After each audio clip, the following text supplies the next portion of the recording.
ನಮಸ್ತೆ ಕರ್ನಾಟಕ, ಎಲ್ಲರಿಗೂ ಬೆಳಗಿನ ಜಾವದ ಶುಭಾಶಯಗಳು. ನಾನು ನಿಮ್ಮ ಹಾಸನದ ಹುಡುಗ Uttam K Gowda. Welcome back to Uttam K Gowda YouTube channel. ಬನ್ನಿ ಇವತ್ತಿನ ದಿನನ ಶುರು ಮಾಡೋಣ. ಆಂಟಿ ತಿಂಡಿ ಏನು? ದೋಸೆನ? ಇಡ್ಲಿನ ದೋಸೆ ಮಾಡ್ತಾಯಿದ್ದೀರಾ? ಆಮೇಲೆ ದೋಸೆಗೆ ಚಟ್ನಿಯಲ್ಲಿ ಮಾಡಿಲ್ವಾ? ಕರ್ಗೆ ನೈಲ್ಸ್ ಕಟ್ ಮಾಡ್ಕೊತಿದ್ಯಾ?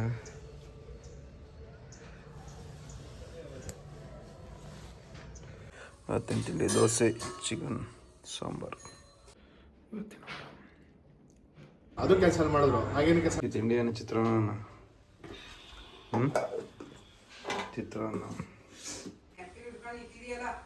ಚಿತ್ರಾನ್ನ ಕಾಯಿ ಚಟ್ನಿ.